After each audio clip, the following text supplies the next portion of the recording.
Out in South Carolina, this story has gained a little steam in the national press. White South Carolina officer charged with murder and shooting death of a black man, which I'm really, according to the video and according to the story, wouldn't this officer be charged even if he were black? Or even if the person he shot were white? Why do we have to keep throwing race into the title? And Fox and everyone else is guilty of it. Everybody's guilty. White police officer shoots. Who cares? Why does it have to be a racial issue? Why do we just have to automatically make it a racial issue when it appears as though this is a cop who made a really bad decision? South Carolina police officer was arrested, charged with murder on Tuesday in the weekend shooting death of a motorist after a traffic stop over a faulty brake light. Patrolman Michael Thomas Slager, who is white, was taken into custody after law enforcement officials saw a video of him shooting 50-year-old Walter Scott, who is black, in the back as he ran away. Slager, 33 years old, 5-year veteran of the North Charleston force, was denied bond at a brief first appearance hearing on Tuesday. If convicted, he now faces up to 30 years to life in prison. North Charleston Mayor Keith Summery announced the charges at a hastily called news conference in which he said the patrolman made a, quote, bad decision. Summery said, when you're wrong, you're wrong. When you make a bad decision, don't care if you're behind the shield or a citizen on the street, you have to live with that decision. The video, which was obtained by the Post-Courier of Charleston from a source who asked to remain anonymous, shows the confrontation between the two on Saturday after Scott ran away from a traffic stop. Authorities say Scott of Charleston was shot after the officer already hit him with a stun gun. A video of the shooting released to the news media shows the officer firing 8 shots at Scott's back as Scott was running away.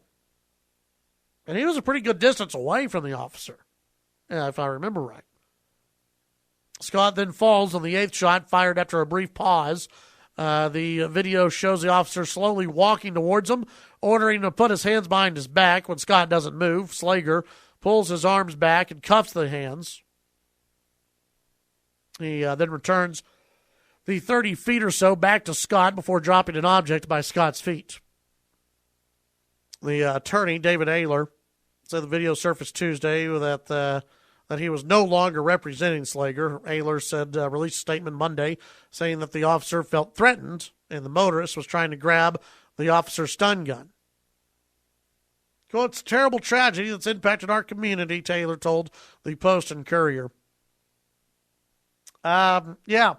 This is it's one of those, you have someone running away from you as a police officer. Again, are you put into a life or death situation at that point?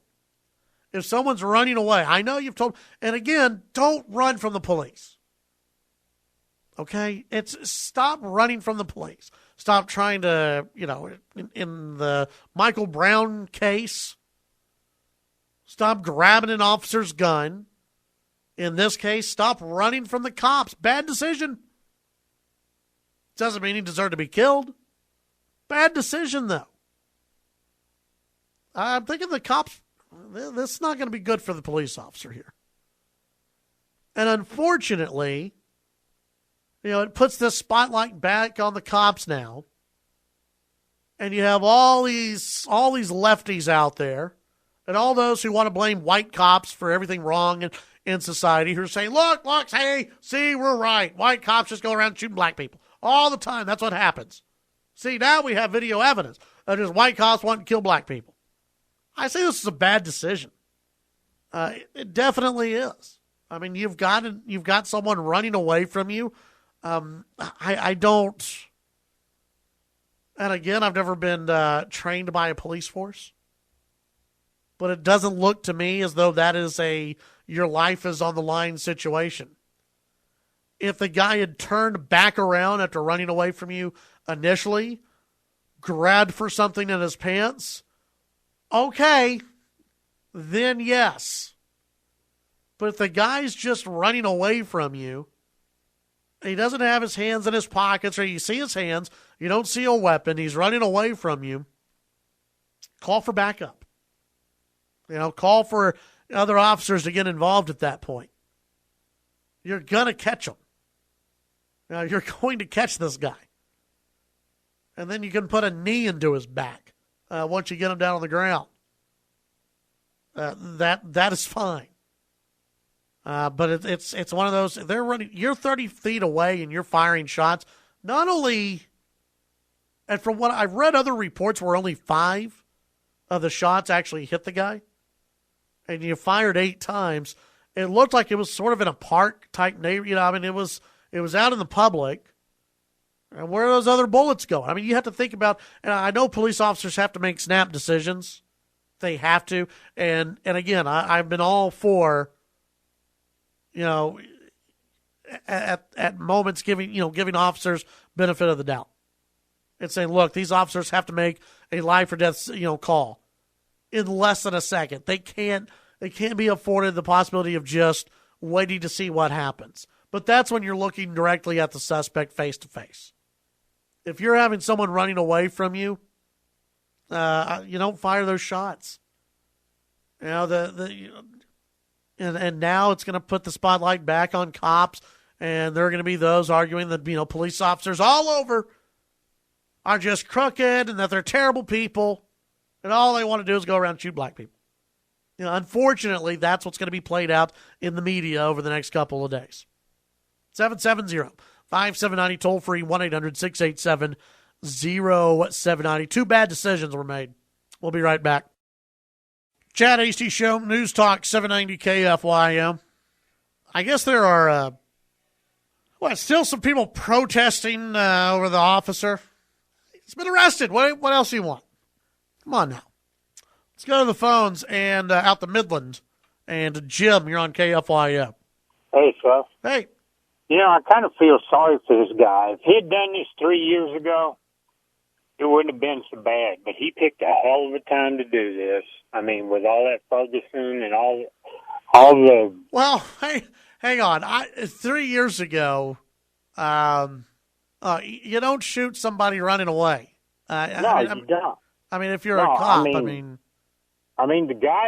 guy's clearly, apparently in the wrong, but with his tender as all the nerves are right now, he picked a hell of a time for this to happen. I think he still would have been in trouble 3 years ago, but yeah, the press coverage is more now. Yeah, the guy apparently, from all aspects, he committed murder. He shouldn't have done what he done. But with as tender as everything is right now, I think it's going to be that much more worse on it. Probably. Yeah, probably so. Jim, thanks for the call. Appreciate it. Sure enough. Yeah, I see what Jim's saying. Everyone has to remember, officers, everybody now. Everyone has a video camera. Everybody. And, police officers, they can't think about that stuff. When you're out there and you're pulling over a suspect, it would have been one thing, I think, if, this suspect would have started running away, turned back around, like Mike Brown, and started charging at the officer with, either something in his hand or he felt threatened, whatever. Then okay. The officer at that point could say that he felt his life was in danger. Someone's running away from you. They have nothing in there. They have no way of firing a shot or throwing, unless they're a ninja. They have no way of attacking you from 30 feet away. And he's continuing to run. You don't shoot him in the back at the same time. And this is something that should be taught in all of our communities. Pick whichever community you want. It should be taught to respect police officers. It should be taught, you don't run away from the cops. You don't have an attitude with the police. You do as you're told. And then if you feel as though your civil rights or whatever have been violated, there are ways of fixing that later.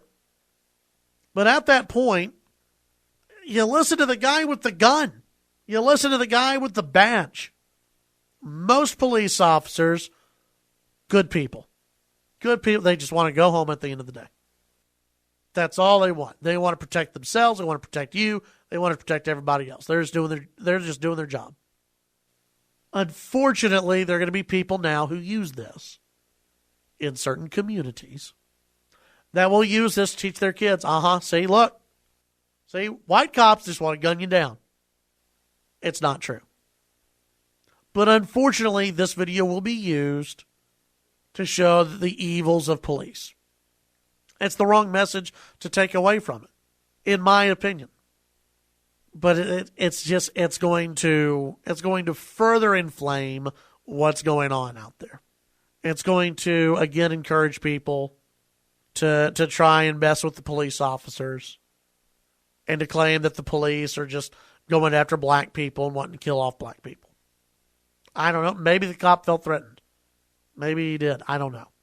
Watching the video, it's hard to say that. Let's go to the phones. Back down to Midland. It's a Midland day here on the Chad Hasty Show. Steve, you're on KFYO. It's always a Midland day for the Chad Hasty Show with me anyway.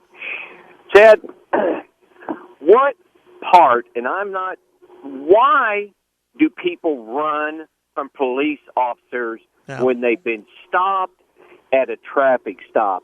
I mean, if they would, anybody, I don't give a rat's nest who it is, if they would just do exactly what the police officer said, even if they feel like the police officer is wrong, shut your mouth, do exactly what he says, disagree, find another time to do it later. You know what it is? It's a couple of different things. It's one, lack of respect for authority. Number two, it is, oh crap, I didn't just get pulled over for a traffic light. Something else is in my record possibly, or something else is in my car that is not very good. Let me run. That'll make it all better. I mean, it's silliness. Steve, I got to get going. All right. Thanks, Chad. Have a good one out there. Yeah, people snap. They can't rationalize it. They just go, okay, I'm going to run. You got to teach people, stop doing this crap.